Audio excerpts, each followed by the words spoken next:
Tatanga-tanga itong mga nagtatanggol kay Bongbong eh. Sasabihin nila si Amy Marcos hindi daw anak ni Marcos Sr. Eh ano? Kung hindi siya anak ni Marcos Sr., anak pa rin naman siya ni Imelda Marcos. Eh di magkapatid pa rin sila ni Magkapatid pa rin sila ni Bongbong, mga bobo kayo. Sino ba nanay ni Bongbong? Si Imelda.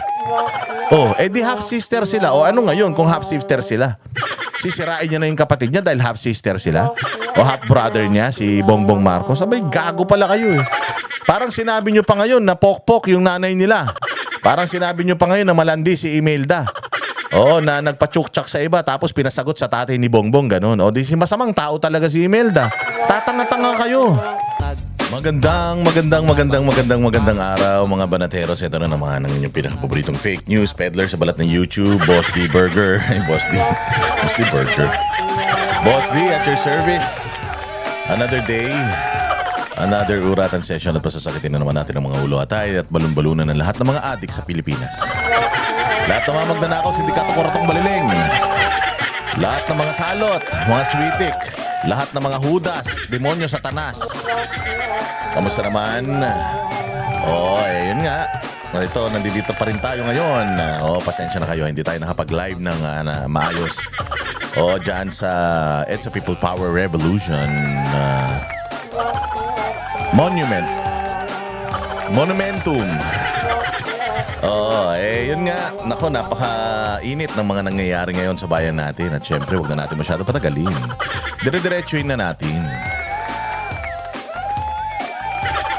Yung tatlong araw na supposedly rally ng Iglesia ni Cristo dyan sa grandstand ay naputol, naging 2 araw na lang.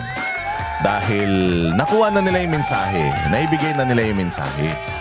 Kasi marami ako mga nakikitang post sa Facebook na parang medyo kine-question nila ang Iglesia ni Cristo dahil nga, ba't naman ganun? Sabi niyo 3 araw at pinutol niyo na. Mga ano talaga kayo, mga ganyan, maraming mga ganyan. Kayo wag naman kayo masyadong desisyon. Masyado kayo pala desisyon. Akala nyo kayo may-ari ng kongregasyon. Kayo naman, napakalaking tulong na nung ginawa ng INC dyan sa Luneta.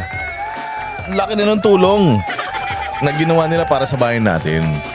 Alam niyo, nakakatakot yung ginawa nila. Sakripisyo yung ginawa nila. Considering na itong administration natin ngayon ay walang pakialam.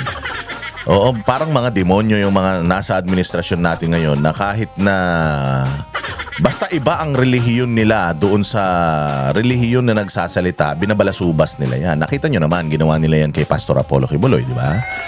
Matapos nilang pakinabangan ang SMNI, pakinabangan ang Kingdom of Jesus Christ, pakinabangan ang kabaitan ni Pastor Apollo Kibuloy. Tinan niyo ginawa nila, tinraidor pa nila. So, itong ginawa ng Iglesia ni Cristo ay para sa kanilang mga miyembro, nakakatakot ito dahil pwedeng mangyari sa kanila yung nangyari sa Kingdom of Jesus Christ. Diba? Pwede sila na yung trabahuhin kasi sa panahon nga ngayon, ultimong yung pagsigaw ng BBM resign. Abay, seditious na yan. Paano naging sedition yan?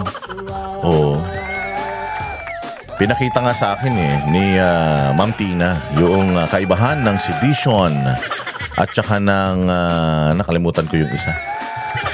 But anyway, since nakalimutan ko, huwag na nating i-open yan. Ayun na nga, mga bossing, napakalaking sakripisyo na nang ginawa ng Iglesia ni Cristo para i-organize yan. Imaginein mo ilan na 100,000 silang nagpunta dyan, nagpakita ng suporta, hindi naman sa pagpapabagsak ng gobyerno, kundi sa pagsigaw ng mga issues ng bayan natin na dapat na ina-address ng mismong taga-gobyerno.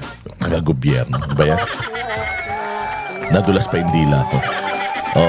So kailangan lang naman kasi talaga natin. At even dyan sa People Power Monument, bawal nga kaming sumigaw ng Marcos resign. Kaya lang talagang after nung malupit na revelasyon ni Amy Marcos, talagang mapapasigaw ka ng Marcos resign. Kung meron kang delikadeza, katulad niyan, di ba nag-resign si Amina Pangandaman, nag-resign si Bersamin. Bakit? Oo, kasi delikadesa. Kung may delikadesa ka, mayroong mga ganitong issue na lumutang against you or tungkol sa'yo, abay dapat mag-ano ka na, magbalot-balot ka na. Hindi ka na dapat nasa posisyon. Kasi kaya naman kayo nandiyan sa mga posisyon na yan kasi pinagkatiwalaan kayo ng taong bayan eh. O so kung sa tingin ninyo, wala na yung tiwala ng taong bayan sa inyo, abay bakit nasa posisyon pa kayo? Kayo na mismo yung magkusa, di ba? At bayaan na yung mga taong bayan ang mamili ng mga gusto nilang ulit ilagay dyan. Naaayon naman sa naaayon sa batas, hindi ba? O so talagang diyan sa People Power Revolution Monument, hindi talaga tayo hindi talaga tayo nagsisigaw ng mga Marcos resign. Ako nga every time pag nung nagsalita nga ako sa stage, ang sinabi ko nga is this is not to itong ginagawa natin na to kumbaga pag-alala sa lahat ng mga pang-aalipos na pang-aabuso sa atin. Lahat ng issue na kinakaharap natin na hindi nila ina-address dahil puro sila politika, yun yung sinisigaw natin doon. Oo. Tapos, sinabi ko pa nga dyan sa aking speech na sa stage na this is not to actually not to ask for Marcos's resignation. Ang ginagawa natin dito is yun nga at tsaka i-expose lahat ng kabulastugan, makinig sila yung mga susunod na taon na sila ay nasa posisyon, ayusin na nila. Kung nagnanakaw nga talaga sila, itigil na nila yung pagnanakaw, ibalik na lang nila yung pera. Hindi tayo pumapayag sa pagnanakaw nila. Kung nagnakaw kayo, ibalik ninyo yung pera ng taong bayan kasi kailangan ng bayan natin yan. Ang daming naghihirap. Ang daming mga nawalan ng tahanan, ang daming mga nawalan ng mga kamag-anak at mga mahal sa buhay. Kaya kung may mga puso talaga kayo, ayaw nyo rin lang naman magsialis. Di sana, ibalik nyo na lang yung mga ninakaw nyo. Tapos tapusin nyo yung mga termino ninyo. Okay man lang sa amin yan kasi sa totoo lang, nanalo naman talaga kayo sa eleksyon. So, pinababayaan naman namin kayo na manilbihan. Ang problema, hindi naman kayo naninilbihan, nananalbahe kayo.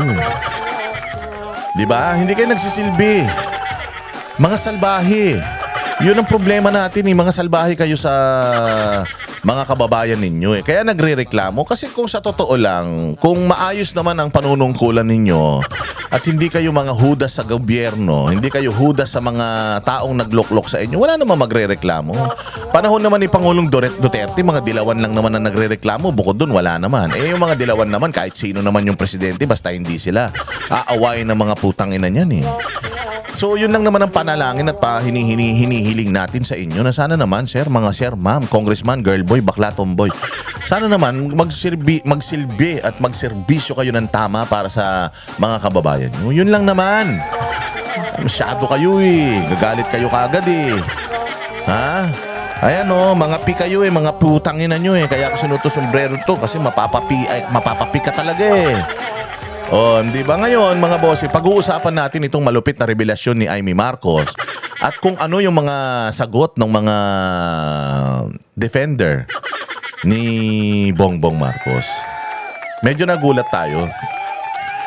Bago ko simulan, noon kay Zaldico, natatandaan ninyo nung si Zaldico ay umalis papunta sa Amerika para magpa-check up di umano dahil alam naman natin yung pa-check up na style lang yan.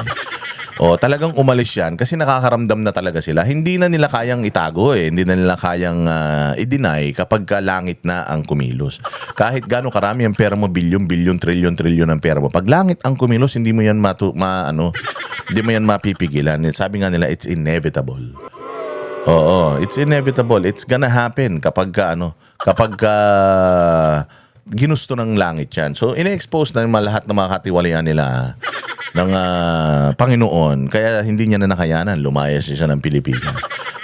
Sinabi niya, may mga revelasyon siya. Ito matindi. Sa loob lamang ng itong linggo na to, lumabas yung kanyang mga revelasyon. Tapos biglang may bago na nagsalita si Amy Marcos. Pero bumalik muna tayo kay Zaldico. Isa tayo sa mga nagsasabi kay Zaldico na, Zaldico, sa tingin namin, kasi maaaring hindi naiintindihan ni Zaldico noong mga panahon na umalis siya at yung mga panahon na sinabihan siya na wag ka munang bumalik dito, wag ka nang bumalik muna, wag ka nang bumalik, alagaan ka na lang namin. Nung sinabi yun sa kanya, maaaring hindi niya nakikita yung pwedeng gawin ng mga hudas. Kasi sabi ko nga sa inyo, mga traidor yan.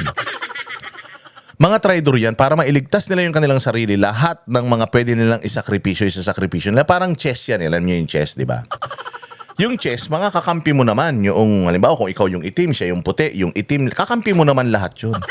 Pero minsan, ang ginagawa mo, in order for you to save the king, pinapakain mo yung pawn, sinasakripisyo mo yung bishop, sinasakripisyo mo yung yung kabayo, yung roke, yung tore, di ba? Minsan, kahit yung queen ay isasakripisyo mo to save the king. Kasi ang larong chess, ma-checkmate yung king. Ganun yun eh. So sa nakikita natin ng mga nangyayari ngayon, itong king at saka yung queen sa chess na ito ng gobyerno ay yung mag-asawa. O tapos yung mga pumoprotekta dun sa mag-asawa na yun, mga bossing, eto na yung mga supporting cast sa kanilang sindikato dito sa gobyerno. So sa chess, yung isang parte, yung sindikato, and the other part, yan yung mga lumalaban sa sindikato. Ganun lang yun. And vice versa. So ngayon, makikita natin na itong maraming mga nagtatanggol. Maraming mga ginagamit itong administrasyon para mamatay itong ma-water down itong issue na ito. Pero hindi sila magtatagumpay. Bakit? Kasi nga, checkmate na eh. Ngayon ito si Zaldico, sinabihan natin siya, Zaldi, alam mo,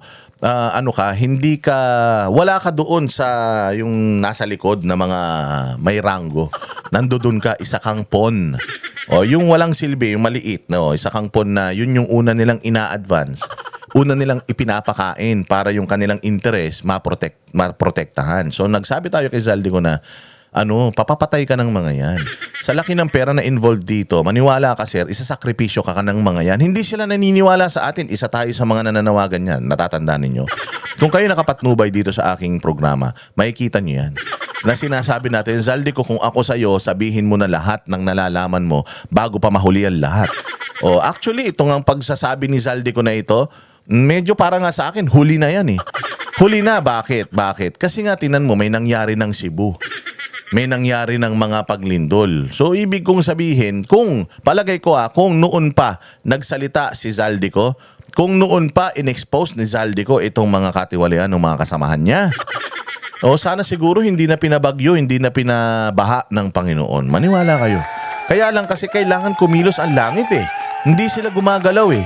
So kailangan maipakita sa mga tao kung ano yung sitwasyon na meron tayo ngayon. Kaya ayan, bumagyo. Lahat yan, gawa ng Panginoon. Ano sasabihin nyo na naman? Hindi, gawa ba ng Panginoon yan? May mga namatay. Kasi nga, gusto ng Panginoon may matutunan tayo dito sa mga aral na ito.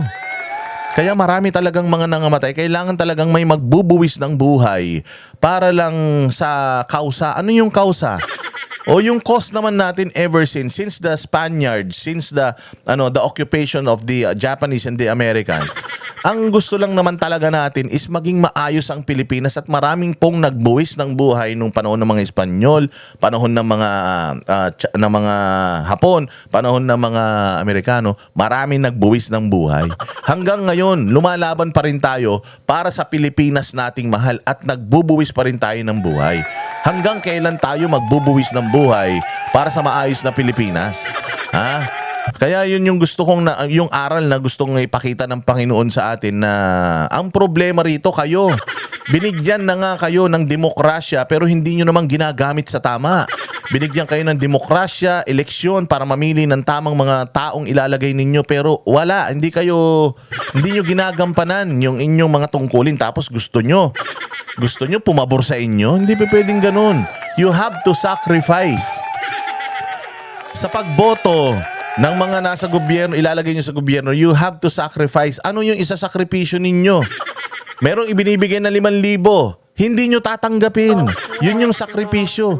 Kailangan nyo labanan yung cravings ninyo, yung pagiging karnal ninyo.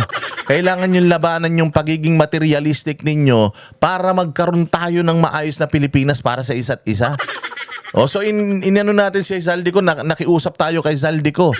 O hindi ba ginawa niya na salamat sa Panginoon dahil hinipo niya si Zaldico at inilabas niya yung mga nalalaman niya at may mga kumakalat ngayon na mga pictures ng mga maleta. Meron pang isang picture kanina na ipinakita na may maleta, may 19th Congress, tapos meron pang picture ng pamilya ng mga Romualdez. Diyos ko po. Paano nyo ngayon lulusutan yan? So ngayon hindi pa tayo nakaka-move on. Part 1 at part 2 pa lang ng revelasyon ni Zaldico. Tapos sa pangalawang araw ng rally, naglabas siya ng part 3 pero putya, mas matindi yung hydro bomb na na pinakawalan ni Aimee. Pero isa rin tayo sa mga nagpe-pressure kay Aimee, natatandaan nyo? Marami ng mga tao, mga vlogger na pro-Aimee pero kaming mga banateros, nanatili kami na hindi anti-Aimee pero nanatili kami putting pressure on Aimee Marcos na lahat ng nalalaman niya tungkol sa kapatid niya, sabihin niya na. Sinabi nga namin na mamimili ka bayan o pamilya. Kasi sa paglilingkod bayan, dapat bayan muna bago ang sarili at bago ang pamilya. Noon pa natin siya pinipressure. Aimee, if there is somebody who knows his brother well, ikaw yun. If there is someone who knows kung ano ang drug addiction di umano at ginagawang kabalbalan at kahinaan nitong si Pangulong Marcos, ikaw yun. Hindi naman siyempre magsasalita yung mga anak niya against him. Hindi man magsasalita yung kanyang asawa against him. O yung mga kaibigan against him. Ang pinaka-reputable na talagang magsasalita dito, ikaw at saka yung nanay mo. Na yung nanay mo, hindi naman magsasalita yun kasi kawatan yun eh. Katulad ng natatay nyo eh. So, ito ang problema natin. Di na talagang pinipressure si Aimee, mangga. Wala yan, hindi totoo yan. Ang plastic yan hanggat hindi niya hinihiling o sinasabi yung sikreto ng kapatid niya. Hindi tayo maniniwala sa kanya. Naniniwala tayo for the longest time. Sinabi pa ni Pangulong Duterte ito. Naniniwala tayo sa lahat ng sinabi ni Pangulong Duterte, weak leader, spoiled, at saka yung may bisyo. Naniniwala tayo pero wala tayong kumpirmasyon. Bakit? Kasi hindi naman sila nagdi-deny, hindi pa sila nagpapadrug test. May pinakita si Claire Castro sa kanyang vlog kahapon ng drug test pero alam naman natin na pwedeng ipeke yung drug test na yun eh. Di ba? Pwedeng pikiin yun. Kaya nga ang importante kasi yung ngayon. O importante ngayon kung talagang hindi totoo, bakit nagpapakita kayo ng dati, luma na drug test? Bakit hindi kayo magpakita ng bago para matapos na tong issue na to? Isa nga yan sa pinag-usapan ng Vox Populi. How hard it is to get, have someone get a strand of your hair para ipatest whether addict kayo o hindi. Kung naniniwala ka na hindi ka addict, kahit araw-araw, mayat-maya kung gusto ninyo. Kuhanan nyo ako ng kulangot, tutuli, balat sa mata, pilik mata, kahit ano kunin mo araw-araw para lang mapatunayan. At kung alam mo sa sarili mo na malinis kang tao, you will do it in a heartbeat. Pero bakit pinahihirapan nyo yung Pilipino? So ngayon, nandoon na tayo sa walang tiwala sa kanila until nagsalita ito si Aimee. At nung sinabi ito ni Aimee, talagang talagang nagulat tayo ng bonggang-bongga noon, di ba? Oo. So, ayun na nga. At dahil dyan, mga bossing, i-play na natin yung mga sinabi ni Aimee Marcos patungkol dito sa kanyang kapatid. Ayan na, ilabas na natin. Alam ko naman na na-reactionan na nila ito, pero syempre, iba pa rin pag si Boss Dada nagre-react. Pag si Boss Dada nagre-react, umaati ka po talaga yan. Sige na, simulan na natin at isa-isahin natin at tingnan natin yung mga sagot ng yung mga sagot ng mga kritiko patungkol dito sa sinabi ni Aimee. Ipagpaumanhin ninyo sa gitna ng pagsasalita ko, ako'y hihinto, hihinga dahil sa bigat ng aking kalooban. Pero hindi yan ang dapat kong ihingi ng paumanhin. Hindi yan ang kasalanan ko sa bayan na dapat ihingi ko ng tawad. Narito po ako dahil sa tawag ng Iglesia ni Cristo para sa transparency, accountability at hustisya.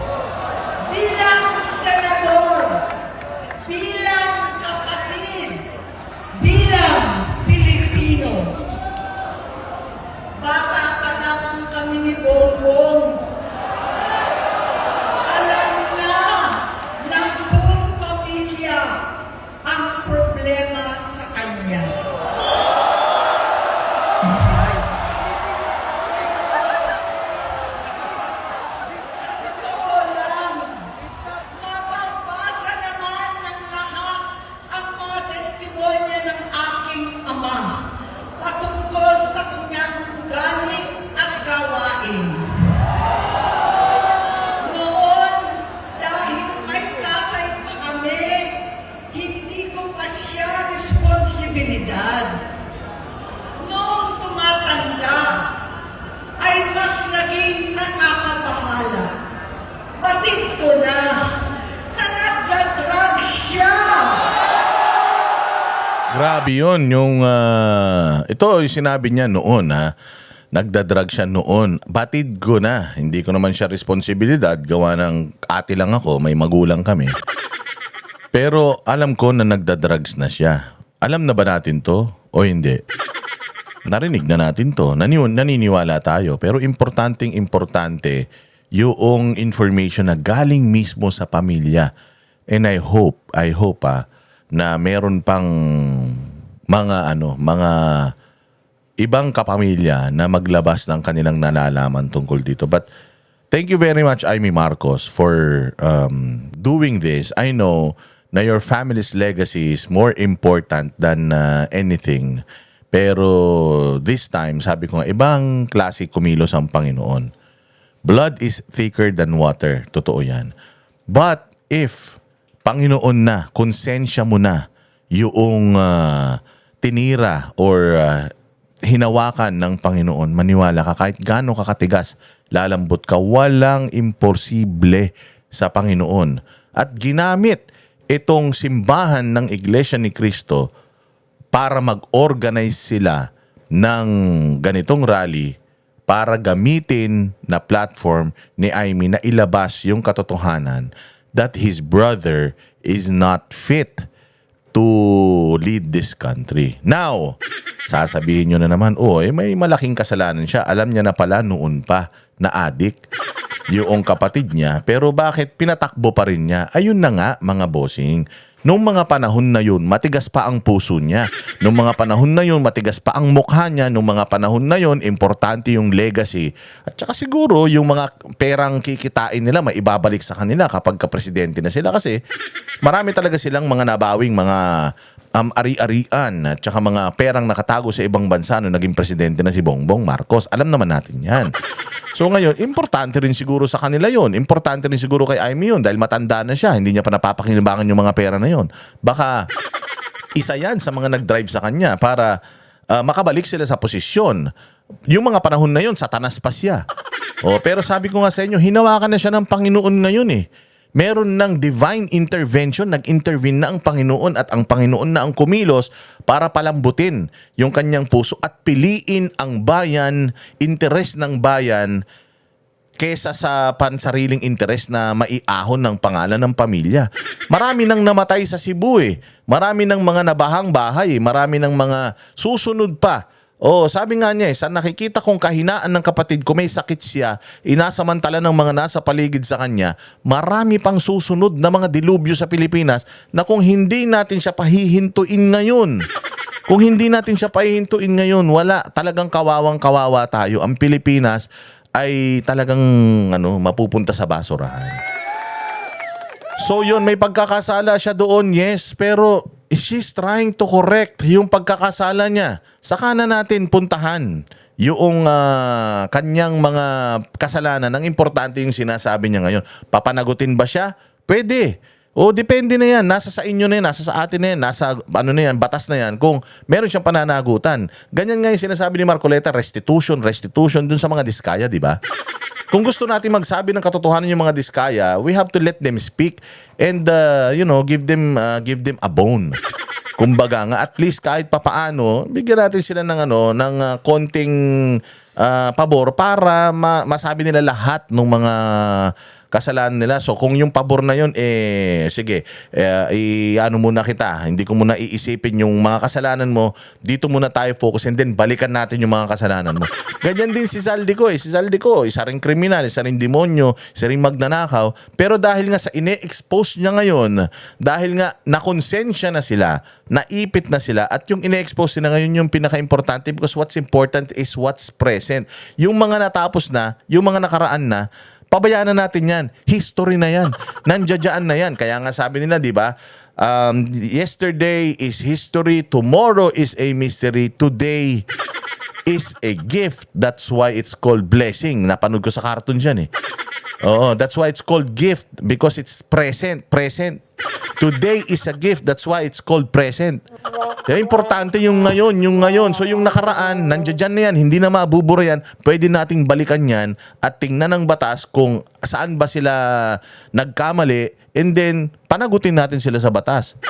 Pero at this point in time, wag tayong pumunta sa nakaraan. Ngayon muna, ito yung importante kasi yung mangyayari ngayon will define what's gonna happen in the future.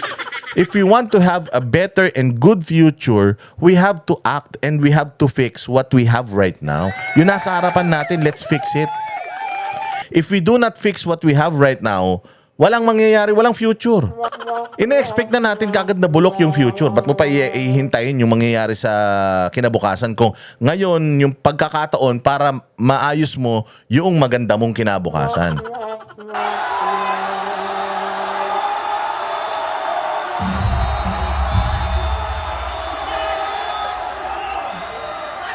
Pamilya, nalaman ng pamilya, seryoso ito. Minsan, kami ng Presidential Guard at Metro Golfa ang naglilinis tuwing nagpa-party po sila.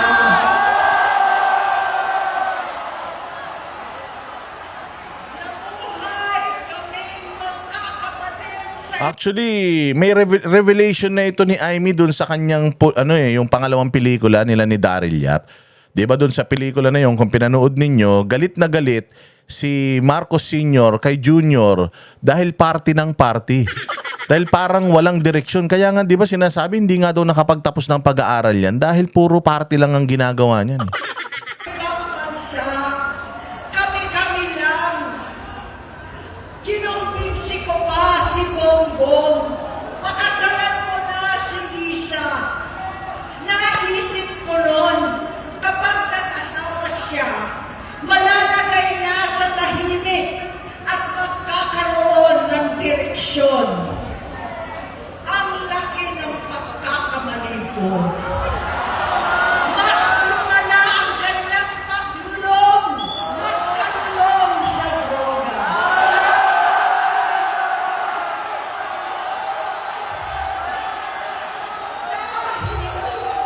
Parehas pa na silang mag-asawa.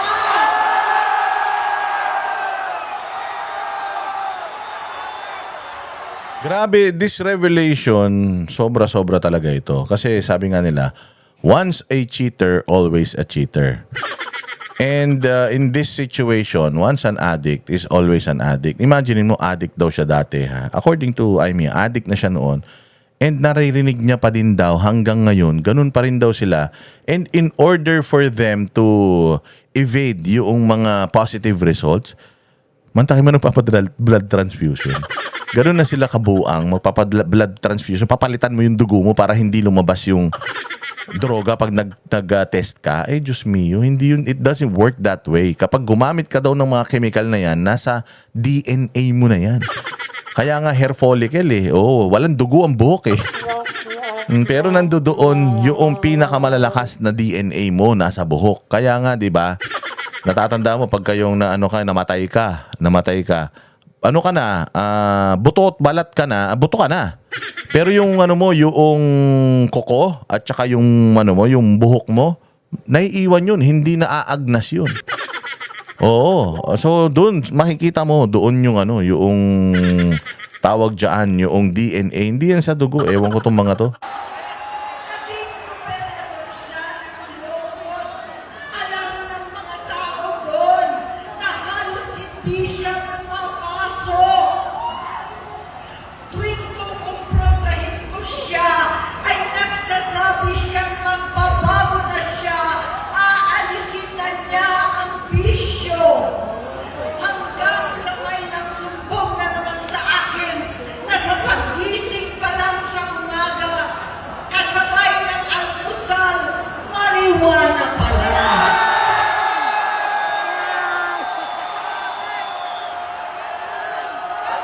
Oh, so yun, almusal pa lang, marijuana. Sabi nga, paggising sa umaga. Sermon ng almusal. Buti tayo, sermon ng almusal eh, di ba? Yung kanta. Kontakin mo siyang almusal niya, marijuana. Sana all. Bago kumain ng almusal, marijuana para may gana kumain. Hindi kasi ganoon yun eh. Yung marijuana daw, pampagana kumain eh. O kaya siguro gano'n. Baka walang gana. Siyempre, pagkagabi, batak na batak, palumpalo, tapos kakain ka ng agahan. Wala ang gana nun. So, ano ka, magdudubs ka, tapos may gana ka na. Lahat sila nagiinuman at gumagamit ng cocaine. Kasama ng asawa at barkada. Tulad ng ama ko, kinastigo ko ang mga barkada niya. Ang nasirang si Bong Dasa, si Edwin Cruz, Inigo, Tony Boy, Sam Anton, alam po ninyo yan. Paano nagre-resign na sa takot ang mga pulis nila at staff dahil sa lumalalang bisyo? Inayos ko sila dahil gusto niyang ituwid ang buhay niya. Gusto niyang mag-vice-presidente. Hindi siya pinalad at lalo nagkaroon ng oras para sa bisyo. Simula noon, naging malabo sa amin ang lahat. Kaysa mag-away, bigla na lamang lumayo ang loob namin sa isa't isa. Noong 2016, kasabay ng kampanya ni dating Pangulong Duterte laban sa droga, lumabas ang pangalan ni Bongbong sa listahan. Nakasama siya sa listahan ng That's the reason why si Pangulong Duterte is out there sa ICC nakakulong. It's because of these revelations. And now, it's her own sister ang naglalabas ng mga revelasyon na ito. So, delikado si Amy dito. Kung walang utang na loob ito, alam mo ang adik, ito ah. Ang adik, mga bossing, gagawin yan kahit nanay niyan, re-rapin yan. Kahit lola, re-rapin yan. Kahit sanggol, gagasain yan. Wala sa sariling utak ang isang adik. Imaginein mo, kung totoo ito at adik ang namumuno, walang pakialam yan. Kahit kapatid niya yan, si Amy, baka ipapatay niya yan. Baka kung anong igawin niya dahil nga wala na siya sa sariling pag-iisip eh. Yan ang nature ng isang adik. Kaya nga nagawa nila yung kay Pangulong Duterte na kahit walang kaso dito sa Pilipinas, ginamit nila yung mga tao sa paligid nila para lumabag sa batas at ipadala si Pangulong Duterte doon. Si Pastor Apollo Kibuloy, sabi ko nga sa inyo, alam naman nila na mali na babuyin mo yung simbahan eh. Kahit anong relihiyon mo, hindi ka pwedeng mangbaboy ng simbahan ng may simbahan kasi ano yan eh, sagrado yan eh.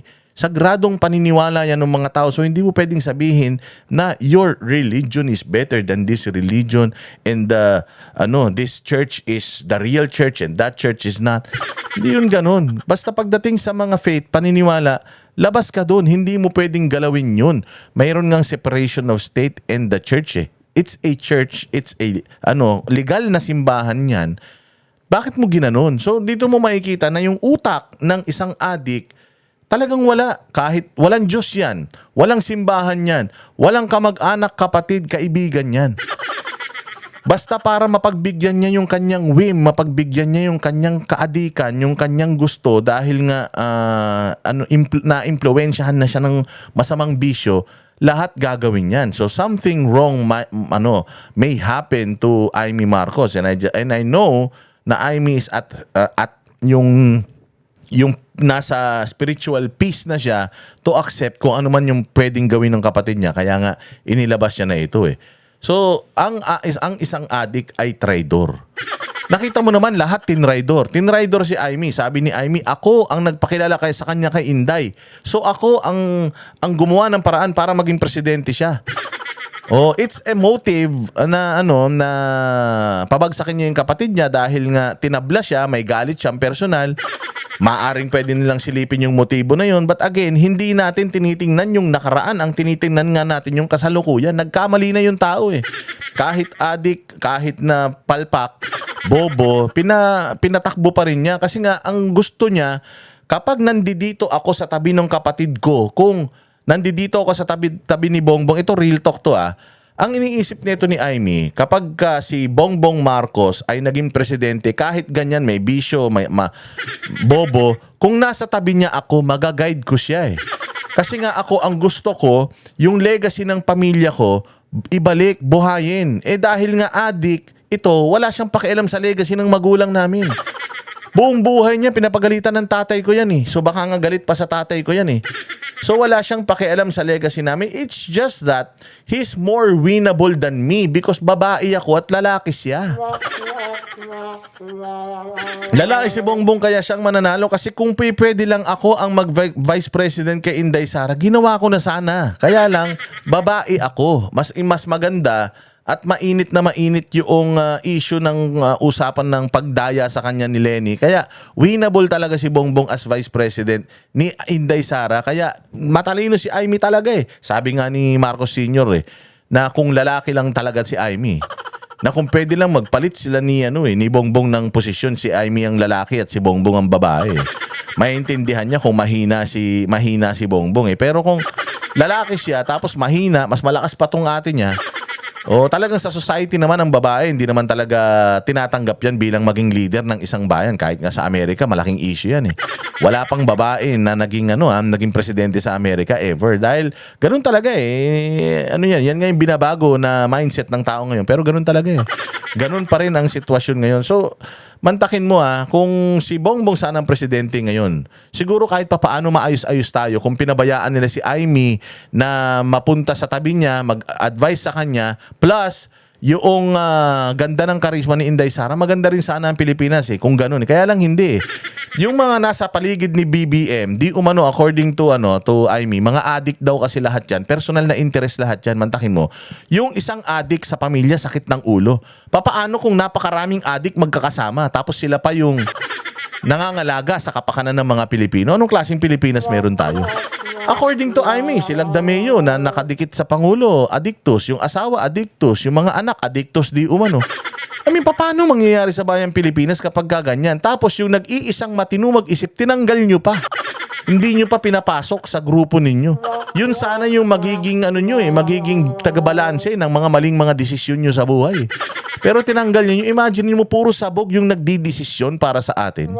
Anong klaseng Pilipinas magkakaroon tayo? Kaya kailangan talaga tapusin na. Yun yung sinasabi dito ni Amy. Mga celebrities, mga artista, Maricel Soriano at iba pa. Maricel, aral-tangal lang. Ganun si Maricel eh. Pero wala na tayong pakialam doon. Hindi naman siya taga-gobyerno eh. Kahit naman singhutin niya lahat ng pwede niya singhutin, kahit bubog. Wala tayong pakialam. Wala tayong paki kay Maricel. Oo, at doon sa ibang mga nabanggit na hindi taga-gobyerno, wala tayong paki dyan. Ang importante talaga, itong presidente natin. Masinsinan kong kinausap si Pangulong Rodi. Halos nanikluhod ako. Sinabi ko ayon sa kapulisan, dapat unahin, usigin ang mga pusher at saka na lamang sagipin ang mga user. Naligtas si Bongbong. Labis ang takot ko at pag-aalala. Kinausap ko siya at nagsabi siyang talagang siya ay nagbabago na. Muli at lagi, hindi ako nawalan ng pag-asa. Ako'y naniwala ulit. Mula noon, ang natatanggap ko na lang na balita tungkol sa kapatid ko ay regular na pagpapadoktor. Kaya kumama naman ako. Inisip ko, totoo, dahil na-opera na ang tuhod niya sa gout. Siguro, totoo na ito. Hanggang nito, nalaman ko na tuloy ang paggamit niya sa mga party na garapalan ng hahain ng droga. Pinagmamalaki pa ng mag-asawang kayang-kaya nila ang microdosing ng cocaine. Hati-hatiin daw para 4 na beses sa isang araw. Hindi mabibisto. Ang pagpapadoktor pinalabas nila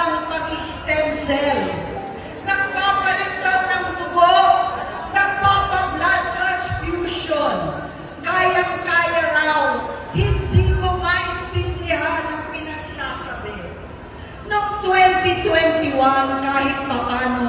Nagkikita kami at nagkakausap. Sumamba siya sa aking talagang hinintunan niya. Naniwala ako kasi sabi niya gusto niyang tumakbo. Ang sabi ko, tutulong ako sa abot ng aking makakaya. Ipinakilala ko si Bongbong kay Inday. Naging magkatandem sila. Pagkatapos noon ay biglang hindi na niya ako ulit kilala. Kahit si Inday, nagtataka, bigla ko na itsakwera. Kahit ganon, nangampanya pa ako para sa kanya. Kahit si Inday na lang ang aking nakakausap.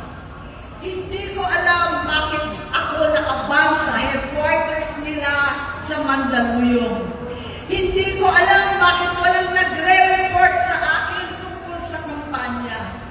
Sa totoo lang, masakit mang aminin, nung dinidisqualify na siya, halos papaboran ko na sana dahil may nagsumbong sa akin mula sa kanyang campaign team na gumagamit na naman siya. Nung sinabihan ko, siya at mga taong nasa paligid niya, nagkaisa silang tuluyan akong alisin sa kampanya na ako naman ang bumuo. Sinabi nilang gusto ko na siya ay mag-disqualify para ako ang pumalit. Hindi totoo yun! Iniisip ko ang kalagayan ng aking kapatid at paano siya magsisilbi kung ganyan ang kalagayan niya.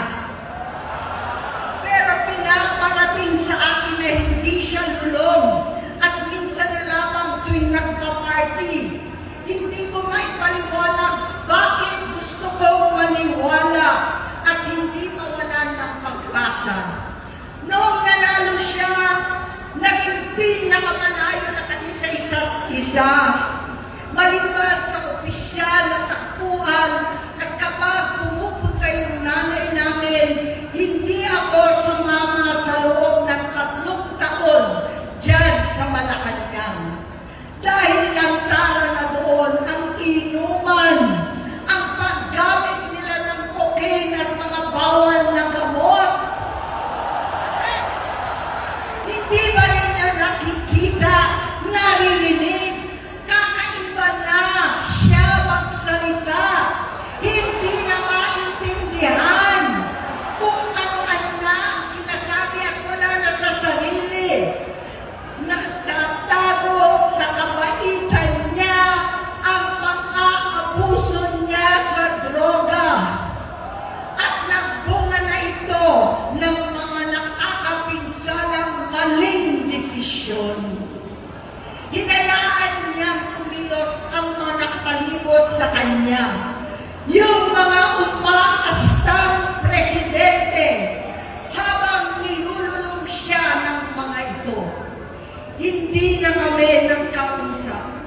Sa harap ng publiko, pinipilit kong magmukha kaming maayos. Pero wala na kaming koneksyon. Hindi ko hinihiling na maunawaan ninyo ako, lahat kayo. Sa palagay ko, ang makakaunawa lamang sa akin ay ang mga pamilya may pinagdaanan sa adiksyon, sa inom, sa sugal, sa alak, sa bisyo, higit sa lahat, sa droga. Ayun na, sabi ko nga ito yung isang magandang talking point mga bossing. Alam nyo ang isang pamilya na mayroong adik, kahit na halimbawa 10 kayo, 5 kayong magkakapatid o kaya nanay, tatay mo, tapos 7 kayong magkakapatid. Siyam yun. 8 kayong magkakapatid, tapos nanay at tatay. So 10 kayo, kahit 10 kayo. Yung siyam sa inyo, matitino. Nanay, tatay, yung 7 magkakapatid, matino. Isa lang dyan ang adik, mga bossing. Isa lang sa bahay ninyo ang adik. Maniwala kayo, napakalaking problema niyan. Oo, wala kayong kapanatagan. lahat ng gamit ninyo itinatago ninyo. Usually kasi kaming mga magkakapatid, walang naging addict sa amin eh. O kahit ng mga pera namin, ng mga cellphone namin, wallet namin nandiyan dyan, walang nawawala dyan. Pero meron lang isa sa pamilya ninyo may addict. Maniwala kayo, kahit barya. Mag-iwan kayo sa lamesa, sa ibabaw ng TV, kahit na mawawala yan. Yung mga gamit ninyo, cellphone, tsinela, sapatos, kaldero, maibebenta yan. Basta meron kayong isang addict sa pamilya na hindi nyo inadress, merong isang addict sa pamilya na hindi nyo pinarehab, hindi nyo pinagamot, isa lang, siya lang ang addict, pero lahat kayo na matitino naman, maniwala kayo, hindi kayo magkakaroon ng peaceful na pamumuhay sa bahay na yan. Anong yung mangyayari? Lahat ng mga kapatid na may kakayanan, aalis ng bahay. Iiwanan sila dyan sa mga bahay na yan. Ilagay ninyo sa isip ninyo ito Ilagay ninyo yung sitwasyon. Lahat tayo matino, nagtatrabaho, nag-aaral, tapos may kapatid tayong pabigat sa buhay, adik, lasenggo. Tapos yung mga magulang natin umiiyak gabi-gabi dahil di na nila alam kung anong gagawin nila dun sa tao. Ikaw naman na matinukang tao, nadadamay ka dun sa stress dahil meron ngang isang adik sa inyo na until hindi ninyo yan desisyonan buong pamilya na ipagamot yan or gumawa kayo ng paraan para matigil yung kanyang bisyo, magkakawatak-watak kayo. Yung maayos na pamilya nyo sisirain ng nag-iisang adik lang. Maniwala kayo, totoo yan. Oo, marami na akong mga kaibigan na ganyan na hanggang ngayon hindi na sila nag-usap-usap buong pamilya dahil lang sa isang tao. Yung mga kapatid, kinakampihan mo kasi yan eh. Adik na nga, kinakampihan mo pa, ganun. Yung mga anak sa mga magulang nila, dahil yung mga magulang nila hindi matanggap na yung anak nila, kailangan nilang, mahirap lang din ang buhay, wala silang pang-rehab. Intindihin nyo na lang. Anong intindihin? Paano intindihin? Ninanakawan na ako niyan eh. Kalagi na lang ganun, intindi, hanggang sa aalis na yan, magkakawatak-watak yung buong pamilya dahil sa isang adik lang, mga bossing. Tandaan nyo yan. Makakaintindi nito yung may mga kamag-anak dito, pinsan, mga kakilala na may mga adik. Totoo yan. Hindi to haka-haka. Sakit sa ulo talaga yung mga adik, sa totoo lang. Lahat ng may bisyo sakit sa ulo yan. Kaya naiintindihan ko si Aimee dito na siya yung nagdala nung burden ng kapatid niya. Tingnan mo, nagkawatak sila dahil saan? Nagkawatak sila dahil may bisyo yung kapatid niya. Ayaw nung mga nakapalibot sa kapatid niya na i-address yung problema niya kasi nga nagbe-benefit sila eh. Nagbe-benefit silang lahat from yung sakit ito. Sabi nga ni ni Leni Robredo addiction is not a crime. It is an illness na kailangan i-address, kailangan gamutin. Hindi yung paghisinghot ng gamot, gamutin, intervention ang kailangan dito. Kaya ngayon yung sinasabi ni Aimee na umuwi na tayo, ading. Ayusin natin, bata ka pa man, kaya pa natin yan. Baguhin na natin. Kaya ngayon yung pinapanawagan nitong ate niya Hindi ko siya makakasama buong aking loob na ipasok sa institusyon. Ipagamot, iparehab ko na yan. Pero tuwing maghaharap kami noon, hindi kaya ng aking kalooban na gawin yon. Tuwing magsasabi siya sa akin na magbabago na siya, hindi ko siya kayang tiisin. Hindi ko kayang ipagkait sa kanya magkakataon. At pagbabakasakali, umaasa ako at laging nananalangin na sana, oo nga, nagbago na siya. Hanggang dumating ang 2024 at 2025, yung bisyo niya na ang dahilan ng pagbahak ng korupsyon, kawalang direksyon, at maling-maling mga desisyon. Walang accountability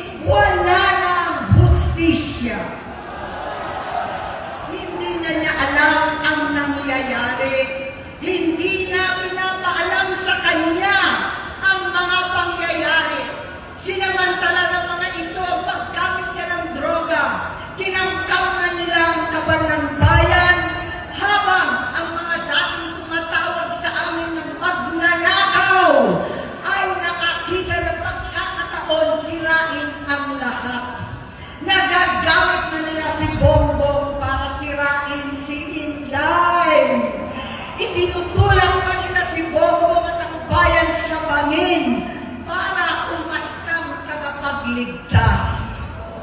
Mula sa pagtraidor at pagpapahamak kay VP Inday, sa confidential funds na kung tutuusin ang galing naman sa opisina ng Pangulo, hanggang sa pagpadukot sa dating Pangulong Duterte para itago na lamang sa ibang bansa.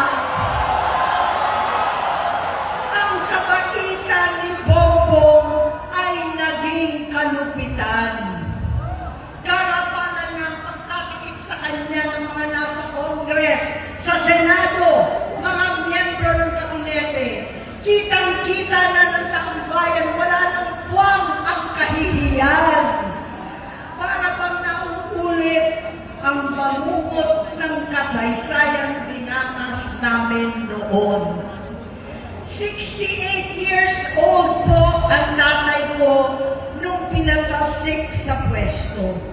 68 years old na rin si Bongbong ngayon.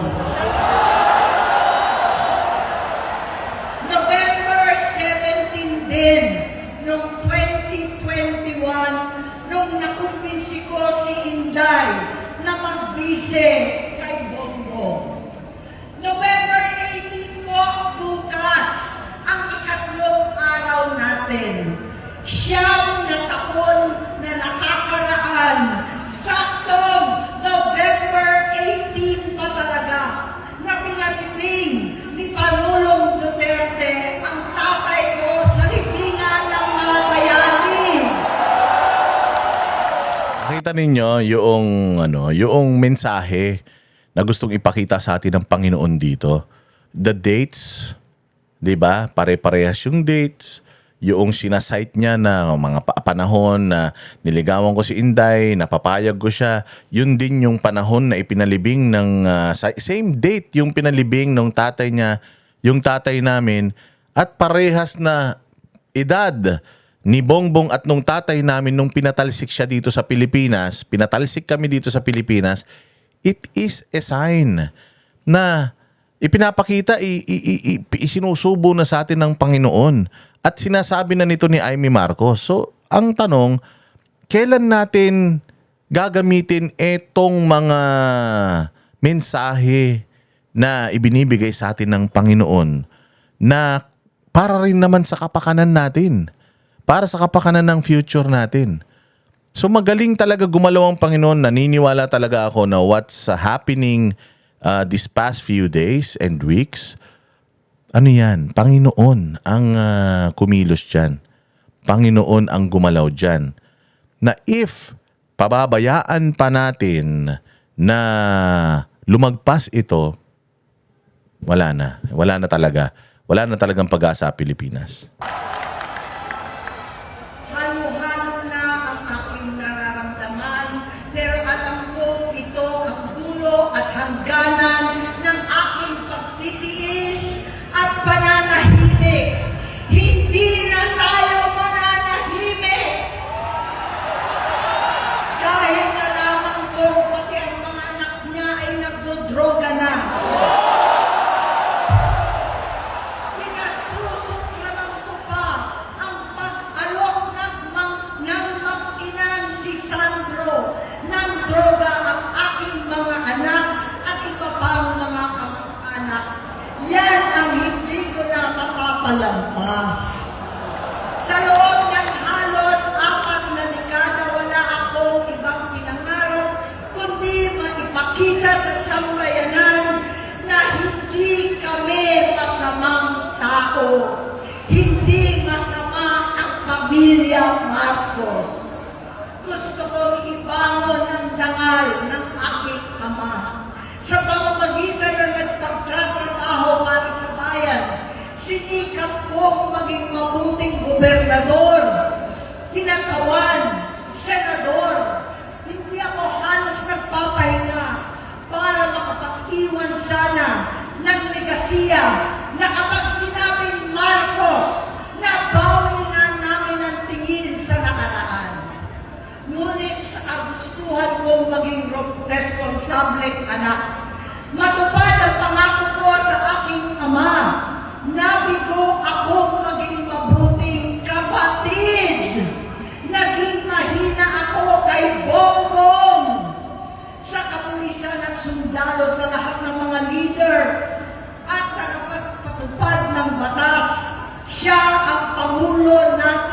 ngayon.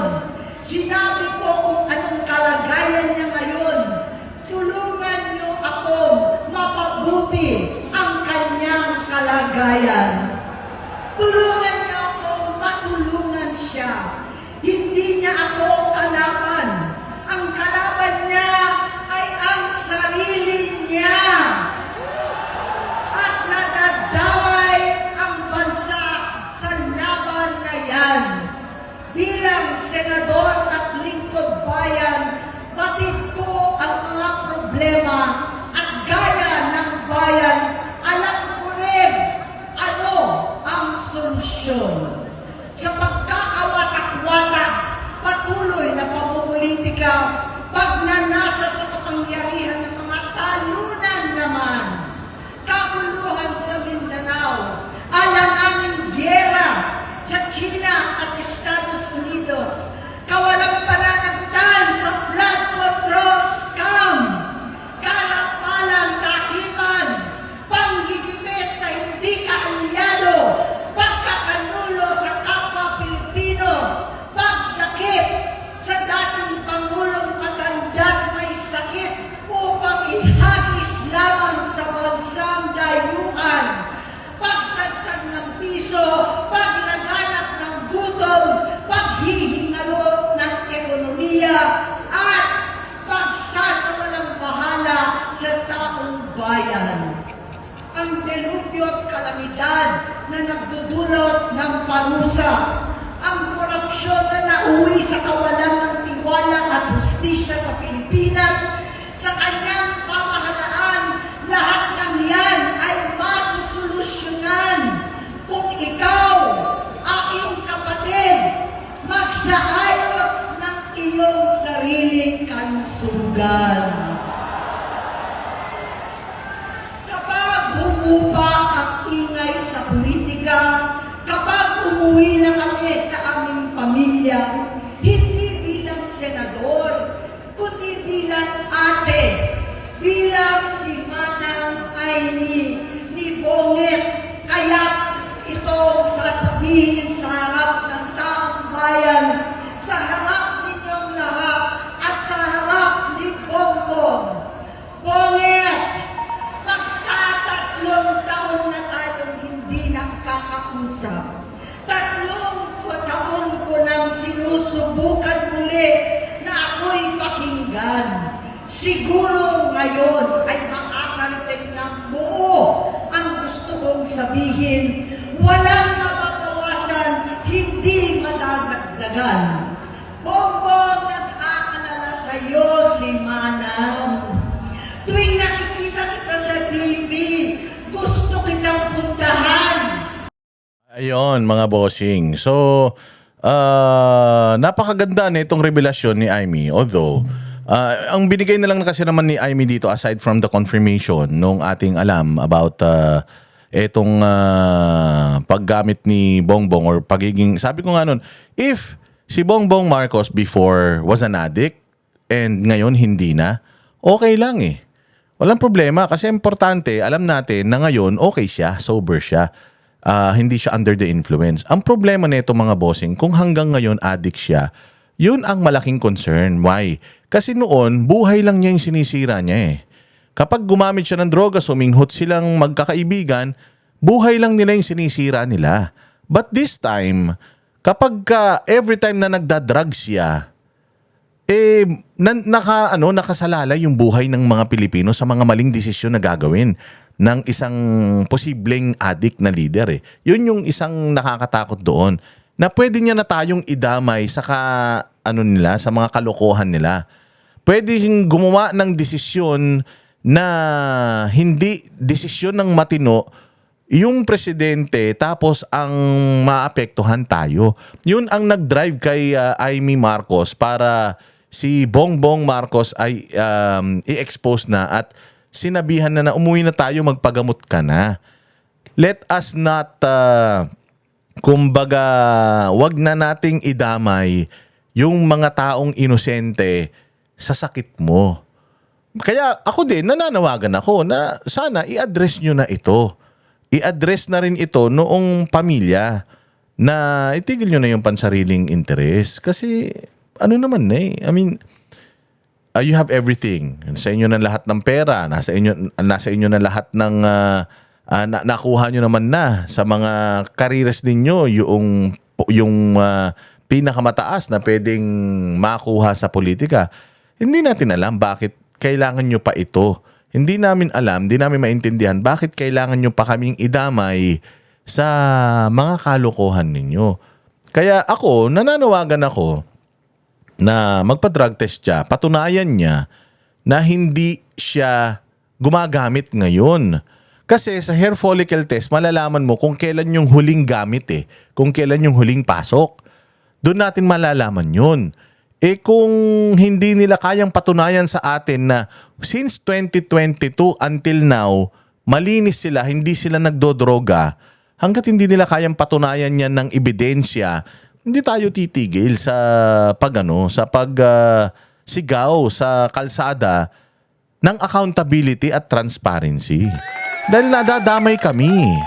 Hindi naman, katulad ng sinasabi ko sa inyo, sa isang pamilya na may adik, kahit naman matitino tayo eh. Kahit naman we are minding our own business, kahit naman we are trying everything to become a better person, pero kung may isa talaga na salot sa bahay, may isa talaga na switik sa bahay, lahat tayo damay. Kahit anong pilit kong pagtatrabaho para mairaos ko ang pamilya ko, kahit na anong sipag ko, pero kung magnanakaw, adik yung kasama ko sa bahay, walang mangyayari. Pati ako, hindi makatulog ng mahimbing. Pati ako, apektado sa tuwing magwawala yan. Magigising ako sa madaling araw, sinubugbog niya yung nanay ko. Lasing, uuwi, tas magsisisigaw. Pati ako na matino, nadadamay. Naaabala ganyan ng hirap ng isang household na merong isang adik. Kung lahat kayo adik sa household, 10 kayo, tas 10 kayong adik, ayan. Normal sa inyo yan. Bumaho bahay. Oo, magrambulan. Magiging normal. Pero hindi eh. Kung isa lang ang pasaway, lahat nung nasa bahay, matitino, nananalo pa din yung pasaway eh. Siya pa din ang pinoproblema at nagiging cause ng unrest, ng away, ng pagtatalo. Maniwala kayo mga bossing. Kaya itong ginawa ni Amy Marcos ay nakakabuti. At ito nga yung gusto ko lang ipakita to bago tayo magtapos. Yung mga kabobohan, ito yung mga kabobohan na naman ng mga defender neto ni BBM. Gustong paingayin ni Sandro ang usap-usapan na hindi ako tunay na kapatid. Isa lamang ang solusyon, magpa-DNA test ako, magpa-hair follicle test sila. Lahat na kayo dinadamay. Lahat na kayo, oo. Sige, wag na yung dalawa. Wag na yung dalawang anak. Si Sandro na lang. Yung nanay at saka itong tatay. Tandaan niyo yung nanay, di ba na-issue pa sa droga yan. May kasama. May kasama siya sa kanyang entourage na adik. Tapos yung asawa, adik din, namatay. Hindi pa ba yan pagpapakita sa inyo ng Panginoon kung ano yung sitwasyon ng bayan natin? O, kailangan na natin itong i-address. Alam ninyo kung sino ang, dito sa sinasabi kong pamilya na kailangang i-address yung issue at ipagamot yung may sakit, tayo yun. Tayong mga Pilipino, kailangan sabihan na natin si Bongbong na ayusin mo na, magpagamot ka na, para magkaroon na tayo ng magandang kinabukasan pare-pareho. Tatanga-tanga itong mga nagtatanggol kay Bongbong eh. Sasabihin nila si Amy Marcos hindi daw anak ni Marcos Sr. Eh ano? Kung hindi siya anak ni Marcos Sr., anak pa rin naman siya ni Imelda Marcos. Eh di magkapatid pa rin sila ni Magkapatid pa rin sila ni Bongbong, mga bobo kayo. Sino ba nanay ni Bongbong? Si Imelda. Oh, eh di half sister sila. O ano ngayon kung half sister sila? Sisirain niya na yung kapatid niya dahil half sister sila? O half brother niya, si Bongbong Marcos? Abay, gago pala kayo eh. Parang sinabi niyo pa ngayon na pokpok yung nanay nila. Parang sinabi niyo pa ngayon na malandi si Imelda. Oo, na nagpa-chuk-chak sa iba tapos pinasagot sa tatay ni Bongbong, ganun. O di si masamang tao talaga si Imelda. Tatanga-tanga kayo. Tanginan nyo talaga, wala kayong utak. Mga pulpul talaga kayo. Kahit kailan. Ayan, at mga bossing, hanggang dito na lang muna tayo. O, paanoyin natin. Mamaya, i-discuss natin yung mga sagot ng mga defender ni Bongbong Marcos. Mabuhay ang bayang Pilipinas, huwag tayong hihinto. Unti-unti kasama natin ang langit sa laban na ito. Ipagamot natin ang Pilipinas. Gamutin natin ang Pilipinas. Kumbinsihin natin si BBM na gawin kung ano yung tama, gawin kung ano yung nararapat para sa bayan, magsakripisyo para sa bayang Pilipinas. Mabuhay kayo, magandang hapon. Kami ang boses ng masa, hindi natatakot. Katotohanan lang, di kami nalulunod. Walang bahid ng sismis, lahat ay totoo. Kahit sino ka pa, pag mali ka babanatan ka. Walang pinipili kulay, wala kaming kinikilingan. Basta para sa bayan, kami lalaban. Pagdama palakpakan, pag mali banatan. Di matitinag, di matatakot, para sa bayan tuloy ang sigaw. Sa harap ng kamera, walang halong takot. Mga baluktot, lahat kayo'y tutumba. Ang hustisya at totoo, yun lang ang mahalaga. Kahit sinong harang, di kami matitinag. Walang pinipiling kulay, wala kaming kinikilingan. Basta para sa bayan, kami lalaban. Pag tama palakpakan, pag mali banatan. Di matitinag, di matatakot, para sa bayan tuloy ang sigaw. Kung nasa tama ka, ikaw ay aming kasama. Pero pag mali ka, handa ka na bang mabasag? Banateros kami, walang inuurungan. Dahil bayan muna, bago ang sarili.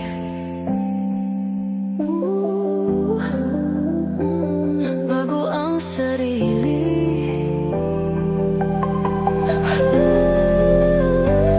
Pag tama palakpakan, pag mali banatan. Banateros ang sigaw, katotohanan ang laban.